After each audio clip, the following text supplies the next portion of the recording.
Penafsir terbaik bagi kitab suci adalah kitab suci itu sendiri.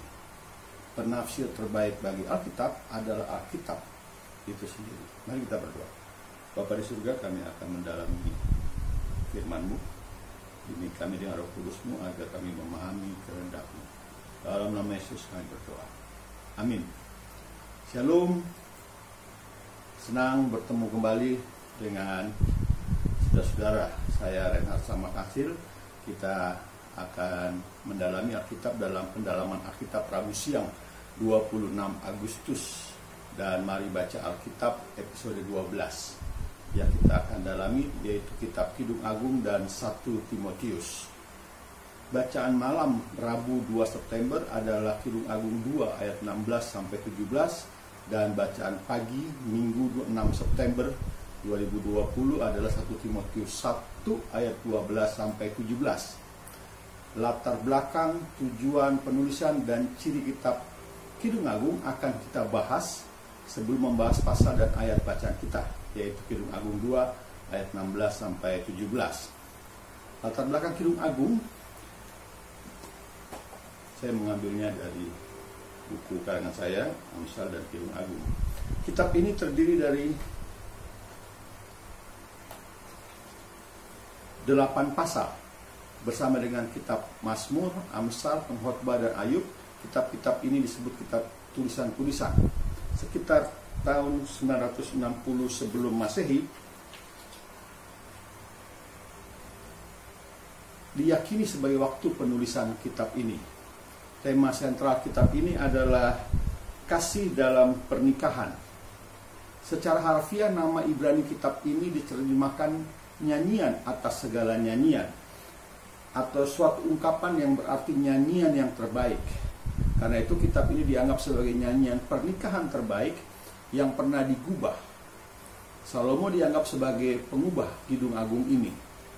Secara liturgis, Kidung Agung menjadi salah satu di antara 5 gulungan dari bagian ketiga Alkitab Ibrani, yaitu Hagiografa atau tulisan-tulisan kudus. Masing-masing tulisan ini dibacakan di hadapan umum pada hari raya Yahudi. Kitab ini dibacakan pada hari raya Paskah Yahudi tentu saja. Tujuan penulisan dari kitab Kidung Agung adalah kitab ini diilhamkan oleh Roh Kudus dan dimasukkan ke dalam Alkitab untuk menggarisbawahi asal-usul ilahi dari sukacita dan martabat kasih manusia dalam pernikahan. Walaupun dosa telah menodai seksualitas dan pernikahan, Allah ingin kita tahu bahwa pernikahan itu bisa murni, sehat, dan indah.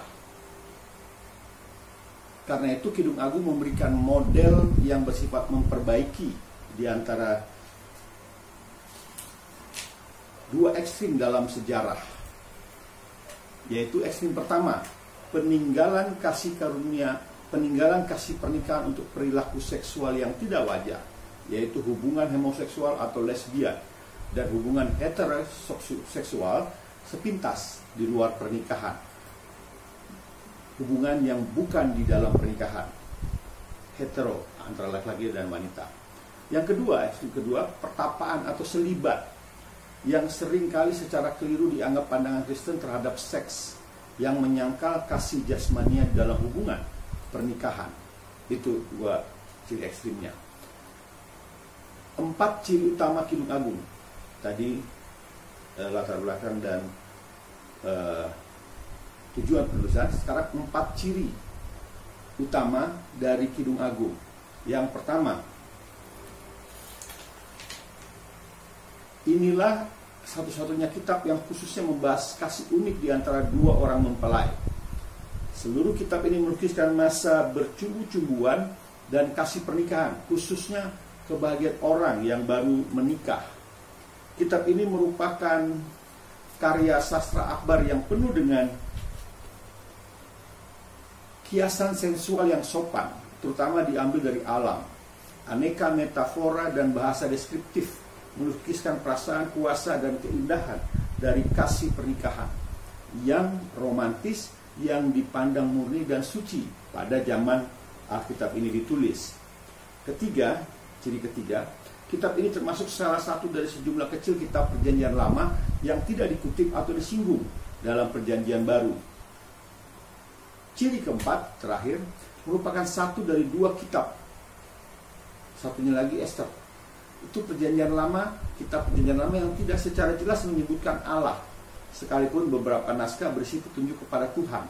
Misalnya dalam Kidung Agung 8 ayat 6. Itu 4 cirinya. Banyak penafsir pada masa lampau telah menganggap kitab ini terutama atau khususnya sebagai kiasan bersifat nubuat yang melukiskan hubungan kasih di antara Allah dengan Israel, atau di antara Kristus dengan gereja mempelainya pada zaman Perjanjian Baru, zaman sekarang. Demikian latar belakang, tujuan penulisan dan ciri khusus, ciri utama kitab Kidung Agung. Sekarang kita masuk dalam penjelasan pasal 2 ayat 16 dan ayat 17.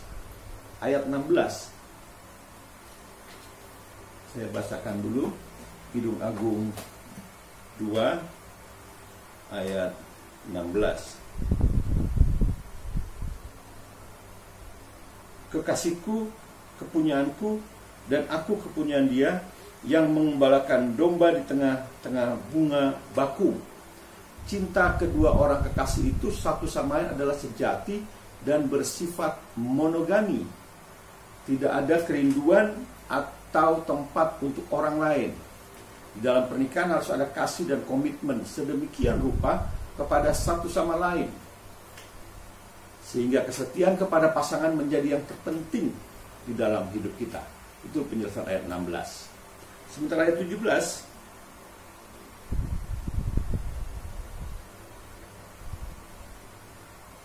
sebelum angin senja berembus dan bayang-bayang menghilang, kembalilah kekasihku, berlakulah seperti kijang atau seperti anak rusa di atas gunung-gunung tanaman rempah-rempah. Mempelai perempuan bercerita tentang mempelai laki-lakinya, impian pertamanya tentang dia. Sebagai itu ayat 17-nya. Sebagai rangkuman untuk bahan khotbah saudara, cinta tidak statis tapi dinamis. Demikian juga gairah cinta. Mengenal pasang surut, bagaikan musim.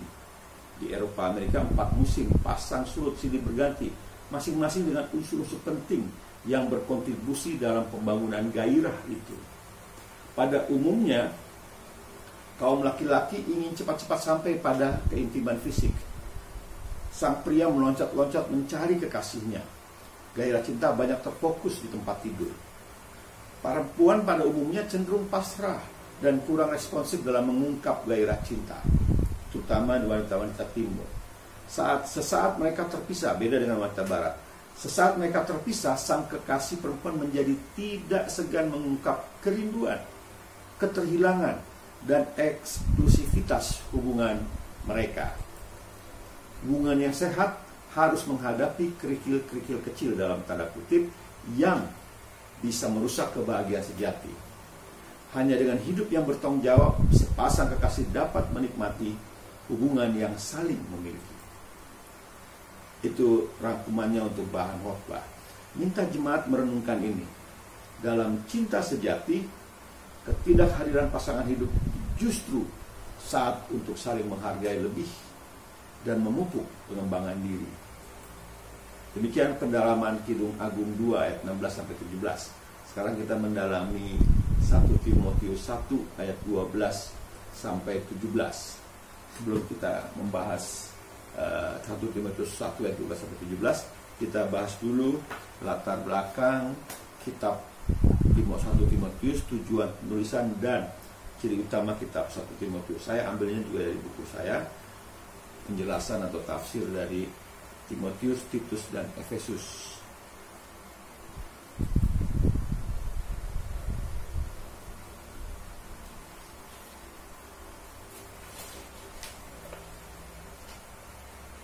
Kitab ini terdiri dari 5 pasal. Bersama dengan 12 kitab lain adalah surat-surat Rasul Paulus. Jadi ada 13 surat yang Rasul Paulus tulis. 9 untuk jemaat, 4 untuk pribadi pastoral. Nah, ini kita sedang yang di surat pada pribadi 4 itu ya. 1-2 Timotius, Titus, dan Filemon. Itu 4. Yang 9 itu untuk jemaat Roma, 1-2 Korintus, Galatia, Efesus, Filipi, Kolose, 1-2 Tesalonika, Galatia. Ada 9. Jadi total surat Rasul Paulus ada 13. Surat ini adalah untuk jemaat dan pribadi, tapi khusus 1 Timotius untuk pribadi. Sekitar tahun 65 Masehi diyakini sebagai waktu penulisan kitab ini. Tema sentral kitab ini adalah doktrin yang benar dan kesalehan. Surat 1 dan 2 Timotius dan Titus biasanya disebut sebagai surat-surat pengembalaan. Adalah surat-surat dari Paulus kepada Timotius di Efesus dan Titus di Kreta mengenai pelayanan pastoral di gereja. Paulus sendiri menulis surat 1 Timotius sudah peristiwa-peristiwa yang tercantum dalam pasal terakhir Kisah Para Rasul. Hukuman penjara yang pertama kali dialami Paulus di Roma rupanya berakhir dengan kebebasan. Berdasarkan data dalam surat-surat pengembalaan ini, Paulus kemudian kembali ke daerah laut Aegea, khususnya Kreta, Makedonia, dan Yunani untuk pelayanan selanjutnya. Sementara waktu itu sekitar tahun 64 sampai 65 Masehi, Paulus menugaskan Timotius sebagai wakil rasul untuk melayani di Efesus dan Titus di Kreta. Dalam konteks ini surat itu ditulis. Itu latar belakangnya. Tujuan penulisan kitab 1 Timotius: 1. Menasehati Timotius sendiri mengenai kehidupan pribadi dan pelayanannya. 2. Mendorong Timotius untuk mempertahankan kemurnian Injil dan standarnya yang kudus dari pencemaran oleh guru-guru palsu. Dan yang ketiga, memberikan pengarahan kepada Timotius mengenai berbagai urusan dan persoalan gereja di Efesus. Itu tujuan penulisan, 3 tujuan penulisan 1 Timotius. Sementara ciri dari kitab 1 Timotius ada 4. Yang pertama, surat ini dialamatkan langsung kepada Timotius sebagai wakil Paulus di jemaat Efesus. Itu ciri pertama. Sangat pribadi dan ditulis dengan emosi dan perasaan yang mendalam. Nanti kita lihat pasal 1 ayat 12-17. Sangat emosional dengan perasaan mendalam. Ciri kedua, bersama dengan surat 2 Timotius, maka lebih dari surat perjanjian baru lainnya, surat ini menekankan tanggung jawab penatua. Sekali lagi, tanggung jawab penatua untuk memelihara Injil agar tetap murni dan bebas dari ajaran palsu yang akan melemahkan kuasanya untuk menyelamatkan. Surat ini yang ketiga, ciri ketiga. Surat ini menekankan nilai unggul dari Injil, pengaruh setan di belakang semua pencemaran, panggilan gereja yang kudus, dan syarat tinggi yang ditetapkan Allah bagi para pemimpinnya. Lihat di 1 Timotius 3 itu ya, syarat-syarat menjadi pemimpin. Ciri keempat, ciri terakhir dari 4 ciri kitab 1 Timotius. Surat ini memberikan pedoman yang paling lengkap dalam perjanjian baru mengenai bagaimana seorang gembala harus berhubungan secara patut dengan pria dan wanita, serta dengan semua kelompok usia dan sosial dalam gereja. Itu latar belakang, tujuan penulisan dan ciri khusus kitab 1 Timotius. Sekarang kita masuk dalam penjelasan pasal 1 ayat 12 sampai ayat 17. Pada pasal 1 ini Rasul Paulus mengucap syukur kepada Yesus Kristus karena menempatkan dia di dalam pelayanan itu. Untuk lebih memegahkan anugerah Kristus yang telah menempatkan dia dalam pelayanan, ia memberikan penjelasan mengenai pertobatannya. Itu keterangan pasal 1, penjelasan pasal 1. Ayat 12-nya. Saya bacakan dulu ayat 12. 1 Timotius 1 ayat 12. Aku bersyukur kepada Dia yang menguatkan aku, yaitu Kristus Yesus Tuhan kita, karena Ia menganggap aku setia dan mempercayakan pelayanan ini kepadaku. Mencolok sekali bahwa dalam semua kata-kata Paulus yang tercatat, hanya di sini saja ia menyatakan terima kasihnya langsung kepada Kristus. Dan hanya di sini saja dia memakai bahasa yang penuh perasaan, seperti tadi saya jelaskan dalam ciri kitab 1 Timotius. Perasaan Paulus yang sesuai dengan rasa terima kasihnya ketika ia mengingat keselamatan dan panggilannya. Itu keterangan ayat 12. Penjelasan ayat 12. Ayat 13. Aku yang tadinya seorang penghujat dan seorang penganiaya dan seorang ganas, tetapi aku telah dikasihaninya, karena semuanya itu telah kulakukan tanpa pengetahuan, yaitu di luar iman. Ada kata ganas. Ganas itu orang yang bengis, angkuh, penuh angkara, si pembenci Allah. Paulus melukiskan keadaannya itu dengan 3 buah kata yang mengerikan menjadi frasa: penghujat, penganiaya, dan ganas. 3 kata berlawanan dengan pengutukan diri ini. Secara sangat kontras terdapat kata-kata yang sederhana, tetapi aku telah dikasihaninya. Kontras ya, dengan ganas, penganiaya, penghujat. Itu penjelasan ayat 13. Ayat 14.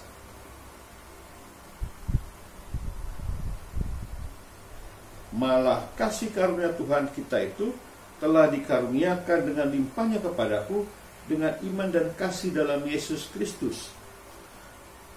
Bukan sebuah kalimat tersendiri, melainkan pelengkap dan klimaks dari pernyataan yang diawali pada ayat 12 yang tadi kita baca. Dalam dosanya, Paulus menemukan belas kasihan, kasih karunia, kesetiaan, dan kasih di dalam Kristus. Itu penjelasan ayat 14. Ayat 15. Perkataan ini benar dan patut diterima sepenuhnya. Kristus Yesus datang ke dunia untuk menyelamatkan orang berdosa, dan di antara mereka akulah yang paling berdosa. Ada kata perkataan. Kesetiaan adalah pemberitaannya dan patut diterima sepenuhnya. Pemberitahuan tersebut bukan hanya suatu perkataan, melainkan berlandaskan pada kata-kata yang diucapkan Kristus dan memiliki nilai yang sama dengan kebenaran Injil. Itu ayat 15. Penjelasan ayat 16. Tetapi justru yang paling berdosa, tetapi justru karena itu aku dikasihani, agar dalam diriku ini sebagai orang yang paling berdosa, Yesus Kristus menunjukkan seluruh kesabarannya. Dengan demikian aku menjadi contoh bagi mereka yang kemudian percaya kepadanya dan mendapat hidup yang kekal. Ada frasa aku dikasihani. Kembali Paulus menyajikan kontras yang dramatis di antara ketidaklayakannya dengan kemurahan Kristus. Dengan tambahan karena itu, ada frasa karena itu yang menjelaskan kata agar, ada kata agar. Agar dalam diriku ini sebagai orang yang paling berdosa, Yesus Kristus menunjukkan seluruh kesabarannya. Itu penjelasan ayat 16. Penjelasan ayat terakhir, ayat 17. Hormat dan kemuliaan sampai selama-lamanya bagi Raja segala zaman, Allah yang kekal, yang tak nampak, yang esa. Amin. Doksologi, puji-pujian bagi Allah. Rasul Paulus menyebutkan di ayat ini untuk memuliakan Allah. Sesudah ia berbicara mengenai belas kasihan yang diperoleh dari Allah, ia tidak dapat melanjutkan suratnya tanpa menyisipkan ungkapan terima kasih atas kebaikan Allah kepadanya. Demikian penjelasan ayat 12-17. Sebagai rangkuman untuk usul saya kepada materi khotbah saudara hari Minggu, kalau tadi kedua untuk hari Rabu ibadah keluarga, ini Minggu pagi, salah satu kualitas yang sering dijumpai pada tokoh-tokoh besar adalah kesadarannya yang tajam akan kelemahannya sendiri dan tidak malu untuk mengakui kelemahan tersebut. Kualitas ini jugalah yang kita jumpai pada diri Paulus. Sebagai seorang rasul yang terkemuka, Paulus yang dulunya bernama Saulus mau mengakui latar belakang kelabunya. Ia pernah menjadi seorang yang ganas dan penganiaya jemaat. Namun ada hal lain yang perlu disimak dan dicermati dengan lebih mendalam. Di dalam nas ini Paulus terus mengedepankan Yesus Kristus, Tuhan dan Juru Selamatnya. Pengakuan atas masa lalu yang kelam tidak diikuti dengan membanggakan diri atas perubahan yang telah terjadi. Ada ungkapan yang mengatakan, gracia, anugerah, selalu melahirkan gratitude atau syukur. Anugerah selalu melahirkan syukur. Inilah yang dilakukan Paulus. Setiap kali Paulus mengenang kembali jalan hidupnya, maka selalu akan timbul dalam hatinya penuh syukur, suatu doksologi puji-pujian kepada Allah.